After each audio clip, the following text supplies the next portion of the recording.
जय हिंद साथियों। आज के इस वीडियो में हम डिस्कस करेंगे भारत के प्रधानमंत्री को। अगर बात करें वर्तमान में तो भारत के प्रधानमंत्री नरेंद्र मोदी जी हैं। ठीक है, किस तरीके से चुनाव होता है प्रधानमंत्री का, कौन व्यक्ति भाग ले सकता है, राष्ट्रपति प्रधानमंत्री के संबंध कैसे होते हैं, प्रधानमंत्री के पास कौन कौन सी शक्तियां होती हैं, अक्सर चर्चा में सुनते हो विपक्षी बोलते रहते हैं, और सारी चीजें हैं। वो क्यों ऐसा होता है भाई, कुछ तो बात है, मतलब किसकी चलती है, नाम मात्र का कौन होता है, काम मात्र का कौन होता है, सारी बातें ए टू जेड आपको देखने को मिलेंगी इस वीडियो में। स्किप करके मत जाना, क्योंकि भैया अधूरा ज्ञान खतरनाक था, है और रहेगा हमेशा। अगर हम बात करें भारतीय संविधान की, ठीक है, तो बेटा अगर हम भारतीय संविधान की बात करेंगे तो भारतीय संविधान में जो हमने व्यवस्था को अपना रखा है ना, सरकार वाली जो व्यवस्था है उसे संसदीय व्यवस्था कहा जाता है। और इस संसदीय व्यवस्था में राष्ट्रपति नाम मात्र का जो कार्यकारी प्रमुख होता है। कहने का मतलब है कि जो हमारी संसदीय व्यवस्था है, संसदीय व्यवस्था, अरे संसद है कि नहीं है, बस वही कह रहा, जो हमारे यहाँ पर संसदीय व्यवस्था है, इसमें जो बेटा राष्ट्रपति है ना, राष्ट्रपति वो क्या है, नाम मात्र की कार्यकारी शक्ति है, नाम मात्र की कार्यपालिका है। कहने का मतलब है नाम मात्र की कार्यपालिका है। कौन, पालिका कौन है, तो भारत का राष्ट्रपति है। कहने का मतलब है नाम मात्र का कार्यपालिका भी कह सकते हो, या नाम मात्र का कार्य प्रमुख भी कह सकते हो। नाम मात्र का है, ठीक है, मतलब कार्यों का प्रमुख किसे बनाया जाता है, तो वो बेटा जो है राष्ट्रपति को बताया जाता है। लेकिन वास्तविक जो कार्यपालिका शक्ति है ना, वो प्रधानमंत्री जी के पास है और उनके मंत्रिमंडल के पास में है, अगर वास्तविक कार्यकारी शक्तियों की हम बात करेंगे। तो अब अगर नाम मात्र की यहाँ पर है तो संसदीय व्यवस्था में वास्तविक शक्तियाँ किसके पास हैं, तो वास्तविक शक्तियाँ बेटा आपको भारत के प्रधानमंत्री के पास मिलेंगी, साथ ही साथ उनके मंत्रिमंडल के पास देखने को मिलेंगी, मंत्रिपरिषद के पास उनके देखने को मिलेंगी। इनके पास शक्तियां हैं हकीकत वाली, नाम मात्र की यहाँ है, असली काम मात्र की यहाँ पर हैं। ठीक है, कहने का मतलब है कि जो राष्ट्रपति होते हैं वो राज्य के प्रमुख तो होते हैं, लेकिन जो बेटा प्रधानमंत्री होता है वो सरकार का प्रमुख होता है। तो जायज़ सी बात है, जो सरकार का प्रमुख है बोलबाला तो उसी का होगा ना। तो राष्ट्रपति बेटा राज्य के प्रमुख हैं। राष्ट्रपति कौन है, तो ये बच्चों राज्य के प्रमुख है। राज्य मतलब देश के प्रमुख हैं, ठीक है, राज्य कह सकते हो या देश। आप एक्चुअली आपके संविधान में राज्य दिया गया है ना, राज्य देश को ही बोला गया है। तो राज्य के प्रमुख कौन है, तो वो बेटा आपको राष्ट्रपति देखने को मिलेंगे। लेकिन प्रधानमंत्री जो है ना, वो बेटा किसके प्रमुख हैं, सरकार के प्रमुख हैं। ठीक है, सरकार के प्रमुख कौन है, सरकार के प्रमुख हैं वो आपके भैया पीएम जी हैं, प्रधानमंत्री जी हैं। यहाँ तक समझ में आया, कोई डाउट बचा? अरे अभी तो टेलर है मेरे दोस्त, पूरी फिल्म बाकी है, क्योंकि सारी प्रक्रिया तो हम आगे जानेंगे। ठीक है, तो चलो आगे बात करते हैं और कुछ देखते हैं क्या नया किया जा सकता है। चलो हम नियुक्ति करवाते हैं। ठीक है, नियुक्ति किस तरीके से होगी ये हम देखते हैं। अगर आप सभी विस्तार से जानना चाहते हो तो मैं आपको बता देता हूँ, लेकिन वास्तविकता ये है ना बेटा कि संविधान में प्रधानमंत्री के निर्वाचन और नियुक्ति की कोई विशेष प्रक्रिया ही नहीं है।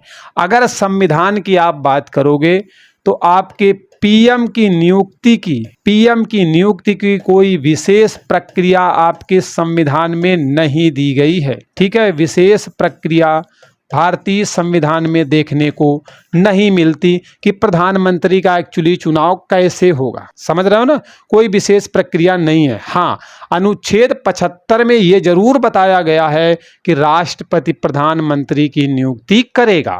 मतलब वैसे देखोगे संविधान में तो कोई विशेष प्रक्रिया प्रधानमंत्री की नियुक्ति की नहीं है, लेकिन अगर अनुच्छेद 75 के अनुसार हम बात करें तो अनुच्छेद 75 में ये जरूर बोला गया है कि राष्ट्रपति महोदय, राष्ट्रपति किसकी नियुक्ति करेंगे, प्रधानमंत्री की नियुक्ति का काम करेंगे, इनका चुनाव करने का काम करेंगे, इनकी नियुक्ति करने का काम करेंगे। ये जरूर अनुच्छेद 75 में है, लेकिन वैसे कोई विशेष प्रावधान देखने को नहीं मिलता। लेकिन इसका यह भी मतलब नहीं है कि राष्ट्रपति जी ही प्रधानमंत्री को चुनेंगे तो किसी भी व्यक्ति को उठा के बैठा देंगे, ऐसा भी नहीं है। समझ रहे हो ना? तो कहने का मतलब है कि राष्ट्रपति किसी भी व्यक्ति को प्रधानमंत्री बना देंगे, ऐसा नहीं है। ठीक है, सरकार की संसदीय व्यवस्था के अनुसार राष्ट्रपति जी क्या करेंगे, लोकसभा में जो बहुमत दल का नेता है उसे प्रधानमंत्री बनाएंगे। मतलब ये ना सोच लेना कि अनुच्छेद 75 में बोल दिया गया कि राष्ट्रपति किसी भी बंदे को उठाकर पीएम बना देंगे, तो ऐसा नहीं है। पीएम बनने के लिए पीएम उसी व्यक्ति को राष्ट्रपति बनाएंगे जो लोकसभा में बहुमत दल का नेता होगा। ठीक है, लोकसभा में बहुमत दल का जो नेता होगा उसी को क्या करेंगे, राष्ट्रपति महोदय प्रधानमंत्री नियुक्त करेंगे। अब आपके मन में एक प्रश्न उछलने कूदने लगा होगा कि मान लीजिए लोकसभा में किसी भी दल का बहुमत ही ना हो तो राष्ट्रपति जी क्या करेंगे, है ना? प्रश्न बनेगा कि नहीं बनेगा? तो तब राष्ट्रपति प्रधानमंत्री की नियुक्ति करेंगे कि नहीं करेंगे? तो बेटा तब भी नियुक्ति करेंगे, लेकिन इस अवस्था में राष्ट्रपति क्या करेंगे, अपनी विवेक शक्ति का प्रयोग करेंगे, विवेक स्वतंत्रता शक्ति का प्रयोग करेंगे और राष्ट्रपति क्या करेंगे, सबसे बड़ा दल जो भी उस समय है, जो चुनाव हुआ है उसमें सबसे बड़ा दल के रूप में जो उभर के आया है या फिर जो भी गठबंधन बनाया गया है, ठीक है, उसके किसी नेता को प्रधानमंत्री बना देंगे। अब आपको समझ में आया होगा कि एक्चुअली हुआ क्या। तो लोकसभा में अगर बहुमत दल का नेता ना मिला, ना मतलब नहीं मिला, तब क्या करेंगे, तो उस दशा में राष्ट्रपति महोदय क्या करेंगे, तो उस दशा में राष्ट्रपति महोदय जी एक काम करेंगे कि जो भी बहुमत दल है उस समय पूरा नहीं है तो क्या हुआ, सबसे बड़ा जो भी दल है, सबसे बड़ा दल मतलब सबसे बड़ा दल के किसी व्यक्ति को पीएम बनाएंगे, सबसे बड़ा दल जो भी उभर करके सामने आएगा उसका पीएम बनेगा। या फिर अगर मान लो सब ने क्या किया है, मिक्स कर लिया है, गठबंधन बना लिया है, ठीक है, या फिर क्या बना है, गठबंधन बना है, तो गठबंधन दल का जो नेता होगा उसे बनाएंगे क्या, पीएम बनाएंगे, प्रधानमंत्री नियुक्त करेंगे कौन, राष्ट्रपति। तो ये प्रश्न भी यहाँ पर क्लियर हो गया। अब एक प्रश्न दिमाग में शायद और आने लगा होगा कि राष्ट्रपति द्वारा जो विवेक स्वतंत्रता की जो शक्ति है, क्या इसका कभी इन्होंने प्रयोग किया है? तो हाँ, विवेक स्वतंत्रता की शक्ति का बेटा राष्ट्रपति के द्वारा प्रयोग 1979 में किया गया था। ठीक है, कब किया गया था? तो राष्ट्रपति ने अपनी विवेक स्वतंत्रता की शक्ति का प्रयोग किया है। विवेक स्वतंत्रता, ठीक है, विवेक स्वतंत्रता की जो शक्ति है इसका प्रयोग राष्ट्रपति जी के द्वारा किया गया है। कब? 1979 में किया गया है, 1979 में किया गया है, जब तत्कालीन राष्ट्रपति कौन थे, नीलम संजीव रेड्डी थे। ठीक है, उस समय जो राष्ट्रपति थे वो कौन थे, प्रेसिडेंट, पी लिखे दे रहा हूँ, उस समय जो राष्ट्रपति थे वो नीलम, कौन थे, नीलम संजीव रेड्डी। ठीक है, नीलम संजीव रेड्डी उस समय क्या थे, राष्ट्रपति के पद पर काम कर रहे थे।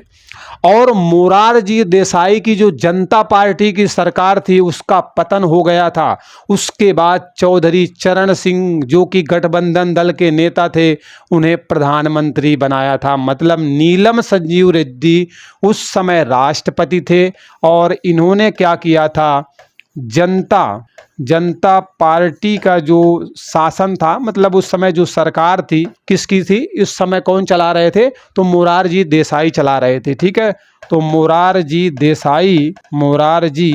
देसाई उस समय सरकार चला रहे थे, लेकिन सरकार असफल हो जाती है। तो उस दौरान क्या करते हैं, नीलम संजीव रेड्डी जो बहुमत दल था, गठबंधन ही बचेगा क्योंकि मेन सरकार तो अलग हो गई। तो उस समय क्या किया था, गठबंधन के जो नेता थे, गठबंधन के नेता क्या नाम बताया, चौधरी चरण सिंह। ठीक है, चौधरी चरण सिंह, चौधरी चरण सिंह, ठीक है। इनको क्या बना दिया था? पीएम बना दिया था, प्रधानमंत्री बना दिया था नीलम संजीव रेड्डी ने। तो ये भी प्रश्न आपका क्या हुआ? डूब मरा, मतलब इसका भी सल्यूशन खत्म हो गया। आगे अगर आप जानना चाहो तो भैया और जान लो। घटना 1984 की है। हालांकि दुख की बात है कि इंदिरा गांधी जी की हत्या कर दी जाती है। तो अगर हम बात करें 1984 की, ये घटना 1984 में भी हुई थी। मतलब आपके 1979 में भी इस तरीके से किया गया और 1984 में भी हुआ था, जब इंदिरा गांधी की हत्या हो गई थी। ठीक है, इंदिरा गांधी की हत्या हो गई थी, उसके बाद भी ऐसा किया गया था। प्रधानमंत्री बनाया गया था ना, ध्यान करो, किसको बनाया गया था? तो बेटा किसको बनाया गया था? राजीव गांधी को प्रधानमंत्री बनाया गया था। किसको बनाया गया था? राजीव गांधी को प्रधानमंत्री बनाया गया था, पीएम बनाया गया था। किसने बनाया था? तो उस समय राष्ट्रपति थे ज्ञानी जैल सिंह। उस समय राष्ट्रपति कौन थे बेटा? उस समय जो राष्ट्रपति थे ना, राष्ट्रपति, वो बेटा ज्ञानी जैल सिंह थे। कौन थे? ज्ञानी जैल सिंह उस समय राष्ट्रपति थे। ठीक है, अच्छा जैल सिंह लिखना है, ओके, हाँ, जैल सिंह उस समय राष्ट्रपति थे, जिन्होंने क्या किया था? राजीव गांधी को प्रधानमंत्री नियुक्त किया था इंदिरा गांधी की हत्या के बाद, मृत्यु के बाद। ओके, सारे डाउट देखो मैं एक एक करके क्लियर करते हुए चल रहा हूं, जिससे कि किसी प्रकार का कोई संदेह नहीं आना चाहिए। अगर संदेह आ गया तो फिर मजा भाई नहीं आएगी। आगे और जानना चाहते हो तो 1997 में चले जाओ। इसमें जो है सर्वोच्च न्यायालय ने एक निर्णय दिया था कि एक व्यक्ति जो किसी भी दल का सदस्य नहीं है, 6 महीने के लिए पीएम बनाया जा सकता है। मतलब 1997 में एक निर्णय आता है सर्वोच्च न्यायालय के द्वारा, सर्वोच्च न्यायालय के द्वारा 1997 में एक निर्णय आता है। क्या निर्णय आता है? कि कोई भी व्यक्ति किसी भी दल का, मतलब अगर कोई व्यक्ति दोनों दल, मतलब आपके ना लोकसभा और ना ही राज्यसभा, दोनों का क्या है? सदस्य नहीं है। ठीक है, दोनों का सदस्य है ही नहीं, तब भी उसे क्या बनाया जा सकता है? प्रधानमंत्री बनाया जा सकता है, लेकिन 6 महीने के लिए बनाया जाएगा। और इस 6 महीने के लिए जो प्रधानमंत्री बनाया गया है व्यक्ति, वो कितने दिन के लिए बनेगा? तो वो 6 महीने के लिए नियुक्त कर सकते हो। लेकिन हाँ, इस समय के बीच में उस व्यक्ति को जो प्रधानमंत्री बनाया गया है, उसे जो है किसी भी सदन का सदस्य बनना पड़ेगा। मतलब पीएम तो किसी भी आदमी को उठा के बैठा के बना दिया है, किसी भी सदन का वो सदस्य नहीं है, लेकिन इस टाइम पीरियड के अंदर अंदर उसे क्या करना पड़ेगा? किसी भी सदन का सदस्य बनना पड़ेगा। ठीक है, किसी भी सदन का सदस्य बनना पड़ेगा। जब बनेगा तो आगे चलेगा, नहीं तो मामला खत्म हो जाएगा, अन्यथा वह प्रधानमंत्री के पद पर बना नहीं रह सकता। अब तुम्हारे मन में एक क्वेश्चन और आया होगा कि क्या प्रधानमंत्री लोकसभा में बहुमत दल का नेता बनता है? तो बेटा ऐसा नहीं है। अभी मैंने आपको बताया था कि जो प्रधानमंत्री होता है वो कौन बनता है? तो वो बेटा आपके जो है लोकसभा के बहुमत दल का नेता बनता है। ऐसा मैंने अभी आपको बताया था। लेकिन अगर ये व्यक्ति नहीं है तो जो भी सबसे बड़ा दल है ना, सबसे बड़ा दल था, वहाँ से किसी न किसी को पीएम बनाने का काम किया हमारे राष्ट्रपति ने। अगर वो भी नहीं है, ये तो है ही नहीं, ये भी नहीं है, तो बेटा जो गठबंधन बना था, ठीक है, वहाँ पर जो भी व्यक्ति था उसको पीएम बनाने का काम किया गया कि नहीं किया गया? लेकिन मान लो यहाँ पर भी कोई नहीं मिला। अब मान लो मिल भी गया तो जो भी दल मान लो जीता है, ठीक है, उसमें से तो जो बहुमत वाला होगा उसे बना लिया जाएगा। जो उस पार्टी के लोग कहेंगे कि भाई ये ठीक है, ये ठीक है, तो वो बन जाएगा। लेकिन मान लो कि तब भी इनमें से क्या है, लोकसभा का कोई व्यक्ति है ही नहीं, तो राज्यसभा का तो होगा ना। राज्यसभा का होगा तो बेटा राज्यसभा के किसी व्यक्ति को क्या बना दिया जाएगा? प्रधानमंत्री बना दिया जाएगा। ठीक, उदाहरण अगर बात करोगे तो आपने देखा है कि इंदिरा गांधी 1966 में प्रधानमंत्री बन गई थी। देवगौड़ा 1996 में पीएम बने थे। अगर हम मनमोहन सिंह की बात करें 2004 में प्रधानमंत्री बने थे, फिर 2009 में फिर प्रधानमंत्री बने थे, लगातार 2 बार बने थे प्रधानमंत्री। ये बेटा राज्यसभा के सदस्य थे, लोकसभा के सदस्य नहीं थे। तो मन में अगर प्रश्न उछल रहा है कि लोकसभा के ही बहुमत दल का नेता होना चाहिए, मतलब पीएम जो है लोकसभा के बहुमत दल का नेता होना चाहिए, तो ऐसा नहीं है। क्योंकि अगर आप उदाहरण में जाना चाहो तो आप देख सकते हो, जो आपकी इंदिरा गांधी थी, ठीक है, इंदिरा गांधी जो कि 1966 में पीएम बनती हैं, ये बेटा राज्यसभा की सदस्य थी। किसकी सदस्य थी? राज्यसभा की सदस्य थी। अगर एच.डी. देवगौड़ा की बात करोगे 1996 में पीएम बनते हैं, ये भी राज्यसभा के सदस्य थे। लेकिन हालिया उदाहरण अगर मनमोहन सिंह को ले लोगे, मनमोहन सिंह, ठीक है, तो ये भी राज्यसभा के ही सदस्य थे। और ये आपके जो है कब कब बने, तो एक 2004 में पीएम बने थे, 2004 में पीएम बने थे, और इसके बाद 2009 में भी पीएम बने थे। लगातार 2 बार पीएम बने थे। कौन? मनमोहन सिंह। तो उदाहरण आपके सामने है। तो ये कंडीशन नहीं है कि भैया लोकसभा बहुमत दल का नेता, ना, यहाँ के भी बनते हैं। अब प्रधानमंत्री की शपथ और शर्त किस तरीके से होती है उस पर भी बात करते हैं। एक्चुअली शपथ दिलवाने का काम करता कौन है यार, ये भी तो हम जान लें यहाँ पर। तो चलो भैया, शपथ की बातें ये रही आपके सामने। बात किसकी है बच्चों? तो शपथ दिलवाने की है कि शपथ कौन दिलवाएगा। ठीक है, तो प्रधानमंत्री का पद ग्रहण करने से पहले, भाई पहले दिलवाओगे और शपथ हो गई तो फिर प्रधानमंत्री तो वो हो जाएंगे ना।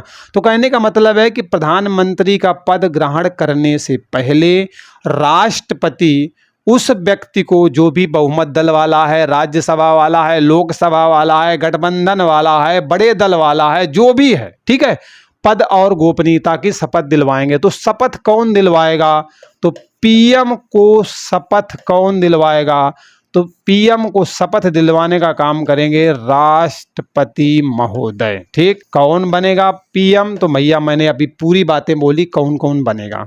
ठीक है, पद एवं गोपनीयता की शपथ यहाँ पर दिलवा दी जाएगी। अब शपथ कैसी होती है, मन में बहुत सारे बच्चों के प्रश्न आएगा कि कैसी होती है। वो हमने एक मूवी देखी थी भरत करके, है ना, सीएम भरत, तो उसमें जो है वो बोल नहीं पाए थे किसी शब्द को। तो एक्चुअली उसी तरीके की जो है भाषा का प्रयोग होता है कि मैं भारत के संविधान के प्रति सच्ची श्रद्धा और निष्ठा रखूंगा, मैं भारत की प्रभुता एवं अखंडता को अक्षुण्ण रखूंगा, मैं श्रद्धा पूर्वक एवं शुद्ध अंतःकरण, उसमें अंतःकरण नहीं सही बोल पाया था ना, ध्यान है ना। तो इस तरीके से मतलब इस तरीके से शपथ दिलवाई जाती है। एक्चुअली मैं शपथ तो ले नहीं रहा हूँ, ठीक है, भय नहीं करूंगा, पक्षपात नहीं करूंगा, अनुराग द्वेष नहीं रखूंगा, सब ठीक ठाक तरीके से करूंगा। तो इतनी सारी बातें हैं, इस तरीके से शपथ दिलवाई जाती है, जो उसकी भाषा होती है। ठीक है, अब अगर हम बात करें बच्चों कि प्रधानमंत्री का कार्यकाल निश्चित है या फिर नहीं है, तो बेटा अगर हम बात करेंगे पीएम के कार्यकाल की, ठीक है, अगर यहाँ पर हम पीएम के कार्यकाल की बात करेंगे, क्या कार्यकाल निश्चित है? मन में प्रश्न होगा कि प्रधानमंत्री का जो कार्यकाल है वो निश्चित है कि नहीं है। तो बेटा निश्चित है भी और निश्चित नहीं भी है। अब क्या स्थितियां आएंगी? तो 2 स्थितियां आएंगी। राष्ट्रपति के प्रसाद पर्यंत अपने पद पर बने रहेंगे, मतलब जो कार्यकाल पीएम का है ना, वो राष्ट्रपति के प्रसाद पर्यंत रहता है। राष्ट्रपति के प्रसाद पर्यंत मतलब ये दया बनाए रखेंगे तो पीएम बने रहेंगे। ऐसा है क्या? ऐसा है भी और ऐसा है भी नहीं, 2 स्थितियां हैं, ऐसा है भी नहीं। मान लीजिए राष्ट्रपति किसी भी समय प्रधानमंत्री को उससे पद से हटा दें, ऐसा कैसे हो जाएगा? प्रधानमंत्री लोकसभा में बहुमत हासिल करके आया है, तो ऐसे थोड़ी ना राष्ट्रपति जी क्या करेंगे, उसे बर्खास्त कर देंगे, तो नहीं कर पाएंगे। कहने का मतलब है कि अगर बहुमत दल का नेता है, मतलब जो भी पीएम बन रहा है और वो बहुमत दल का नेता है, ठीक है, बहुमत दल का नेता है और वो क्या बना है, वो बेटा आपका प्रधानमंत्री बना है, तो राष्ट्रपति जी उसे सीधे सीधे क्या करेंगे, बर्खास्त नहीं कर पाएंगे। हाँ, अगर उसका बहुमत डगमगा जाता है, ठीक है, वो अपने आप को योग्य जिस भी सभा का है वहां पर साबित नहीं कर पाता है। कुल मिलाकर के प्रधानमंत्री लोकसभा में अपना विश्वास खो देता है, तब तो त्यागपत्र देने के लिए क्या करेंगे, वो उसे बाध्य करेंगे, और अगर वो त्यागपत्र प्रधानमंत्री तब भी नहीं दे रहा है तब बर्खास्त कर देंगे। ठीक है, तब क्या करेंगे, बर्खास्त कर देंगे किसे, उस प्रधानमंत्री को, अगर वो लोकसभा में क्या करेगा, अपना विश्वास खो देगा तब।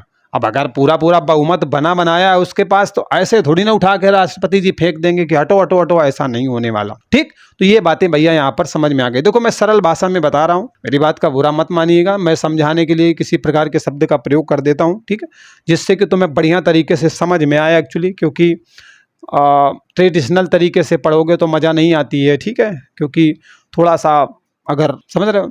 तो अब प्रधानमंत्री के कार्य और शक्तियों की बात करेंगे। अच्छा, कार्यकाल तो हो गया ना, कार्यकाल तो वैसे तो 5 वर्ष का होता है, ठीक है, कार्यकाल वैसे तो 5 वर्ष का होता है, लेकिन राष्ट्रपति के प्रसाद पर्यंत रहता है। ठीक है, प्रसाद पर्यंत रहता है, मतलब आपकी लोकसभा भंग हो गई तो बस खत्म हो जाएगा प्रधानमंत्री का कार्यकाल वहां से।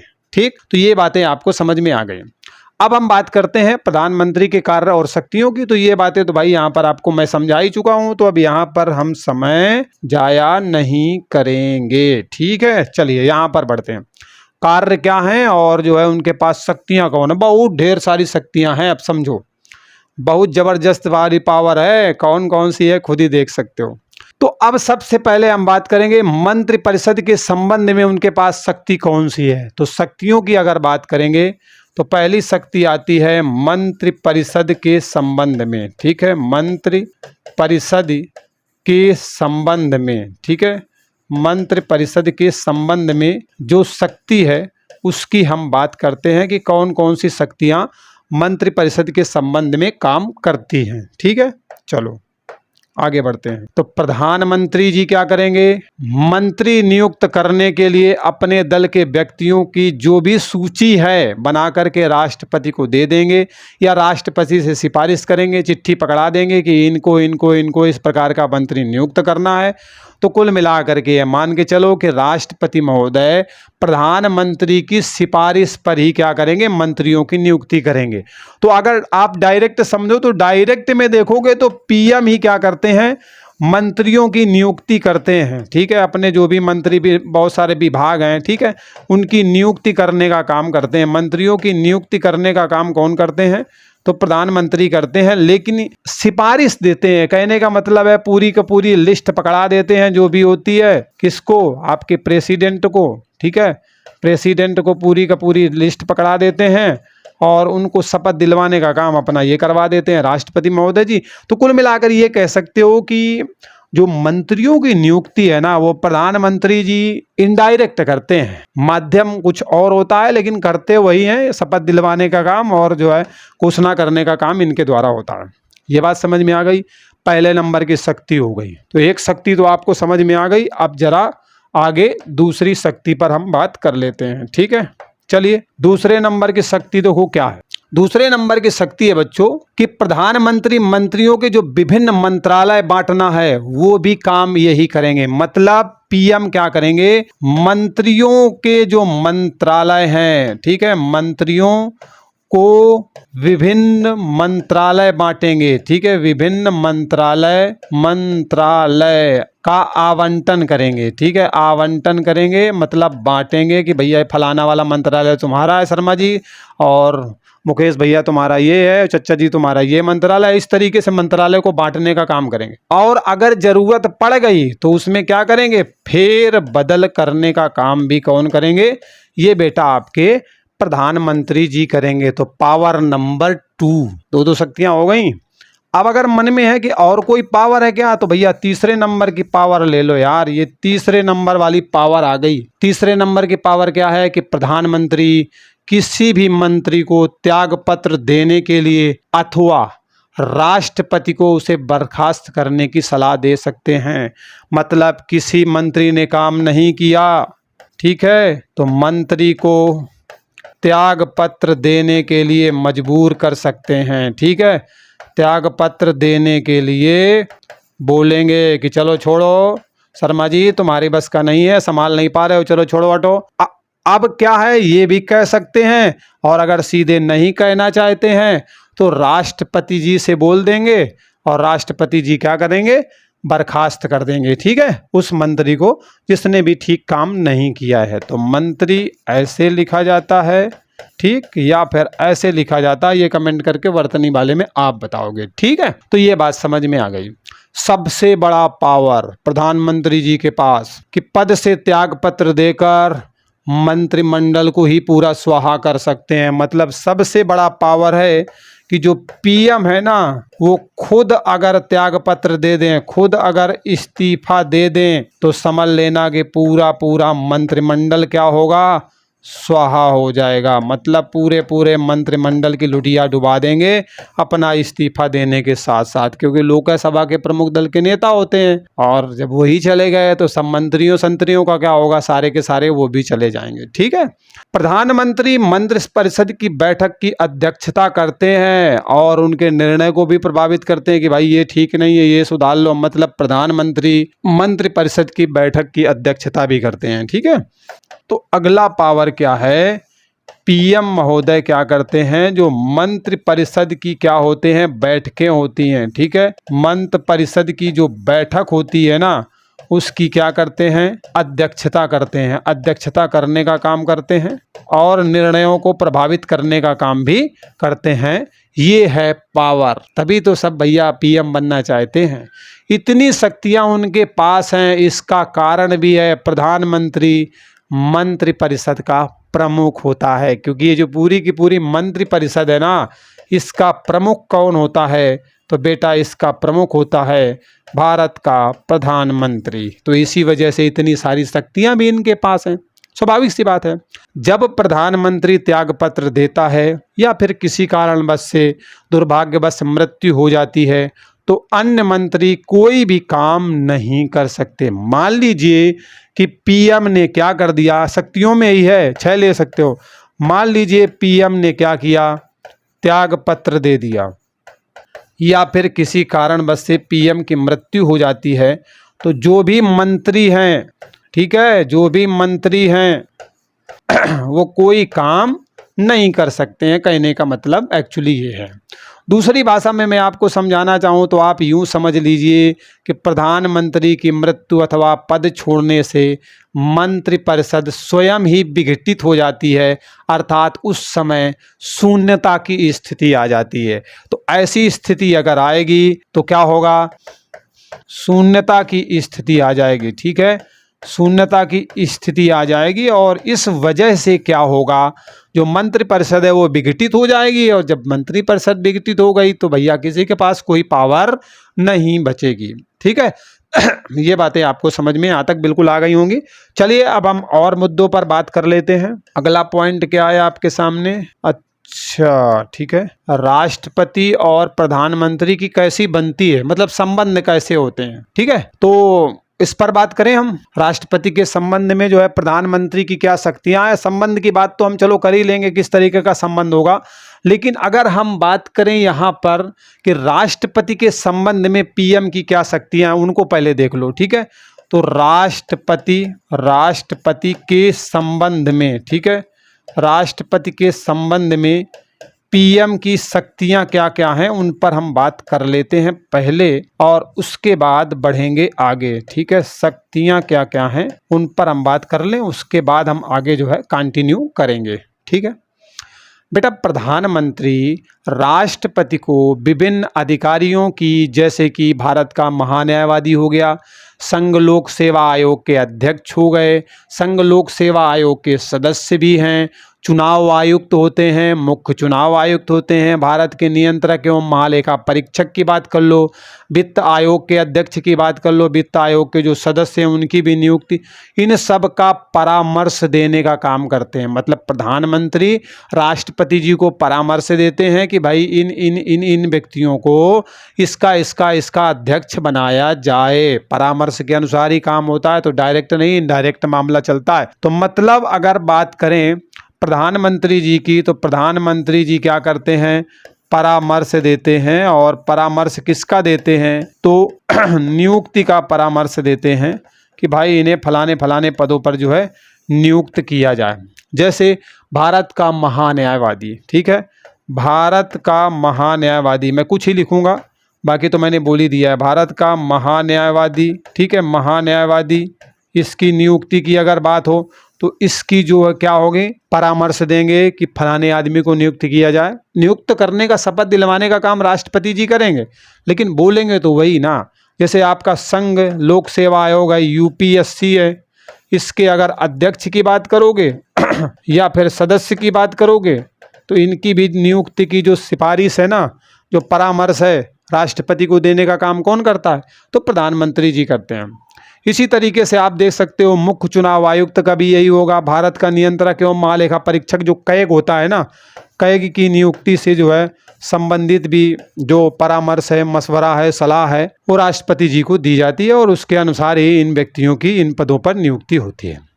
अगला पॉइंट है कि प्रधानमंत्री राष्ट्रपति एवं मंत्रिपरिषद के बीच में संवाद की मुख्य कड़ी का भी काम करता है। मतलब जो प्रधानमंत्री है राष्ट्रपति और मंत्रिपरिषद के बीच में क्या करता है, लिंक बनाने का काम करता है। तो पीएम यहाँ पर बीच में हो जाएगा और एक तरफ आपके प्रेसिडेंट हो जाएंगे, मतलब राष्ट्रपति हो जाएंगे, पीएम बीच में हो जाएगा और यहाँ पर आपकी क्या होगी, मंत्रिपरिषद हो जाएगी। ठीक, तो जो भी कुछ यहाँ का मामला है वो ये ले जा करके राष्ट्रपति तक जी पहुँचा देंगे और अगर कोई राष्ट्रपति जी के द्वारा बात कही गई है तो प्रधानमंत्री मंत्रिपरिषद तक पहुँचा देंगे। तो मतलब राष्ट्रपति और मंत्रिपरिषद के बीच में बैलेंस बनाने का काम कौन करता है, तो प्रधानमंत्री जी करते हैं। कहने का मतलब यहाँ पर ये है। ये बात भाई क्लियर हो गई, कोई डाउट यहाँ तक तो नहीं है? ठीक है। अब प्रधानमंत्री जी की अगर हम और बातों को जाने तो बेटा बहुत सारी शक्तियां इनके पास और भी हैं। जैसे कि प्रधानमंत्री राष्ट्र की विदेश नीति को जो है प्रभावी रूप देने में भी महत्वपूर्ण भूमिका निभाते हैं। मतलब अगर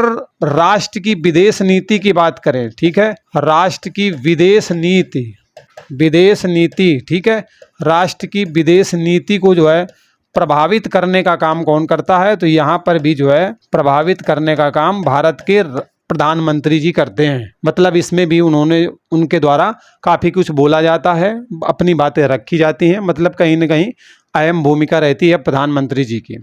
केंद्र सरकार का मुख्य प्रवक्ता भी होता है, मुख्य प्रवक्ता, तभी तो बोलते नहीं है कि अब तो प्रधानमंत्री जी चुप्पी अपनी तोड़ो, कुछ तो इस मुद्दे पर बोलो, है ना, क्योंकि केंद्र सरकार के मुख्य प्रवक्ता होते हैं। तो केंद्र सरकार के मुख्य प्रवक्ता, ठीक है, केंद्र, ठीक है, केंद्र सरकार के मुख्य प्रवक्ता कौन होता है बेटा, तो वो भी भारत के प्रधानमंत्री जी होते हैं। ठीक है। प्रधानमंत्री जी आपात के दौरान राजनीतिक स्तर पर आपदा प्रबंधन के प्रमुख भी होते हैं। अगर आपात स्थिति आ गई है, अगर आपात स्थिति है, ठीक है, तो आपातकाल में प्रधानमंत्री जी आपदा प्रबंधन के प्रमुख के रूप में भी काम करेंगे। ठीक है, आपदा प्रबंधन प्रमुख का काम करेंगे कौन, भारत के प्रधानमंत्री जी। अगर आपातकाल की स्थिति है तो यहाँ पर ऐसा होगा। प्रधानमंत्री सत्ताधारी दल का नेता होता है, वो तो देखो आम सी बात है कि प्रधानमंत्री जी जो सत्ता है, जो शासन चला रहा है, उस दल का नेता होता है, वो बात तो सही है भाई। प्रधानमंत्री सेनाओं का राजनीतिक प्रमुख होता है। प्रधानमंत्री जी आपके जो है, जो हमारी सेनाएं हैं, ठीक है, सेनाओं का क्या होते हैं, राजनीतिक प्रमुख होते हैं, राजनीतिक प्रमुख होते हैं। ठीक है, ओके, ये बातें भैया यहाँ पर समझ में आ गई। कुल मिला करके जो मैंने अभी तक डिस्कशन किया इनकी शक्तियों का, तो conclusion of the prime minister जो लेक्चर है जो मैंने अभी आपको दिया, उसका जो कंक्लूजन है, निष्कर्ष यही है कि प्रधानमंत्री देश की राजनीतिक हो, प्रशासनिक व्यवस्था हो, इसमें बहुत ही महत्वपूर्ण भूमिका निभाने वाला व्यक्ति होता है। मतलब पीएम, चाहे राजनीतिक मसले हों या प्रशासनिक मसले हों, उसमें महत्वपूर्ण भूमिका निभाने वाला व्यक्ति होता है। डॉक्टर भीमराव अंबेडकर के द्वारा कहा गया था कि हमारे संविधान के अंतर्गत यदि किसी व्यक्ति के पास पावर है, मतलब बता ही देता हूं यार, आपके जो है भीमराव अंबेडकर, BR अंबेडकर के द्वारा क्या बोला गया था, भीमराव अंबेडकर के द्वारा बोला गया था कि अगर भारत में किसी के पास पावर है, अगर भारत में किसी के पास क्या है, शक्ति है, पावर है, तो वो भैया किसके पास है, वो बेटा आपके पीएम के पास है, प्रधानमंत्री जी के पास है। ठीक है, मतलब अमेरिका के जो राष्ट्रपति के पास पावर है ना, वो भारत में किसके पास है, पीएम के पास है। कहने का मतलब ये है, ये जो है भीमराव अंबेडकर जी के द्वारा बोला गया। इतनी बातें समझ में आ गई। अब हम मुद्दे पर आते हैं कि राष्ट्रपति और प्रधानमंत्री में संबंध कैसा चलता है, जो कि अभी तक इतनी देर से आप देख रहे हो हेडिंग पड़ी हुई थी। ठीक है, तो चलो इस पर बात कर लेते हैं क्योंकि बहुत सारी बीच में बातें याद आ जाती हैं ना कि भाई ये भी है तो ये होता है, उसको भी बता दो। ओके तो भारतीय संविधान का अनुच्छेद 74 कहता है कि राष्ट्रपति को सहायता एवं सलाह देने के लिए एक मंत्रिपरिषद होनी चाहिए या होगी, जिसका प्रमुख प्रधानमंत्री होगा। मतलब अनुच्छेद अगर हम 74 की बात करेंगे, ठीक है, आपके अनुच्छेद 74 की बात करेंगे तो इसमें बताया गया है कि जो राष्ट्रपति महोदय हैं, इनकी सहायता करने के लिए, मतलब राष्ट्रपति की सहायता के लिए या कह सकते हो सलाह के लिए क्या होगी, एक मंत्री परिषद होगी। ठीक है, मंत्री परिषद होगी, ऐसा आपके संविधान के अनुच्छेद 74 में बताया गया है। और ये जो परिषद है ना, इसका जो प्रमुख होगा वो कौन होगा, तो प्रमुख जो होगा वो बेटा पीएम होगा, भारत का प्रधानमंत्री होगा। ये बात भी समझ में आ गई। ठीक, तो राष्ट्रपति प्रधानमंत्री की सलाह पर बहुत सारे काम करेंगे, मतलब राष्ट्रपति प्रधानमंत्री की सलाह पर बहुत सारे काम करेंगे। इनडायरेक्ट कहने का मतलब यहाँ पर ये है। ठीक है, भारतीय संविधान के अगर अनुच्छेद 75 की बात करोगे तो यहाँ पर बताया गया है कि प्रधानमंत्री की नियुक्ति राष्ट्रपति करेगा और प्रधानमंत्री की सलाह पर जो अन्य मंत्री हैं उनकी नियुक्ति भी राष्ट्रपति जी ही करेंगे। सभी मंत्री राष्ट्रपति के प्रसाद पर्यंत अपने पद पर बने रहेंगे, जैसा कि मैंने पहले भी बता दिया था आपको। और मंत्रिपरिषद लोकसभा के प्रति सामूहिक रूप से उत्तरदायी होगी। तो ये मंत्रिपरिषद किसके प्रति उत्तरदायी होगी, उत्तरदायी किसके प्रति होगी मंत्रिपरिषद, तो ये बेटा लोकसभा के प्रति उत्तरदायी होगी। ठीक है ये मंत्रिपरिषद, इसी में तो आपके मंत्री आते हैं, सबके सब आते हैं ना। तो ये जो मंत्रिपरिषद है बेटा, ये किसके प्रति उत्तरदायी होगी, तो लोकसभा के प्रति उत्तरदायी होगी। भारत के अगर हम प्रधानमंत्री जी की बात करें तो पहले नंबर के प्रधानमंत्री कौन होते हैं, तो अगर बात करें पहले प्राइम मिनिस्टर की, है ना, पहले भारत के जो प्रधानमंत्री है कौन बनते हैं प्रधानमंत्री, तो बेटा इसका आंसर होगा पंडित जवाहरलाल नेहरू। ठीक है, पंडित जवाहरलाल नेहरू पहले नंबर के क्या बनते हैं, प्रधानमंत्री बनते हैं। लेकिन अगर हम बात करें वर्तमान में कौन है भारत का प्रधानमंत्री, तो वो बेटा आपके हैं नरेंद्र मोदी। ठीक है, नरेंद्र मोदी। ओके, तो इस तरीके से जो प्रधानमंत्री जी हैं, शक्तियाँ, बहुत सारी बातें मैंने आपको इस वीडियो के माध्यम से स्पष्ट कर दिया। अगर कोई पॉइंट मैं पढ़ाता रहा हूँ लय में, कोई पॉइंट स्किप हो गया हो तो डोंट वरी, डोंट माइंड, बता दीजिएगा कमेंट करके, मैं वहाँ पर आंसर कर दूंगा या फिर उस पर डेडिकेटेड वीडियो ले आऊँगा आपके लिए, क्योंकि मैं हूँ, हम हैं तो क्या गम है। समझ रहे हो। तो वीडियो कैसा लगा अपनी राय जरूर दीजिएगा। ठीक है, और साथ ही साथ में क्या करेंगे, एक प्यारा सा कमेंट आप छोड़ेंगे। ठीक है, एक कमेंट छोड़ देंगे। और पहली बार अगर विजिट किया है आपने चैनल को तो सब्सक्राइब भी कर लीजिएगा, बेल आइकन जरूर प्रेस करना और बेल आइकन प्रेस करके नोटिफिकेशन ऑन जरूर कर लेना, जिससे कि आगे आने वाले वीडियो आपके पास जो है पहुँचेंगे और उन्हें आप समय रहते देख पाओगे। चलिए मिलते हैं अगले वीडियो में एक नए अपडेट के साथ। Bye bye, take care.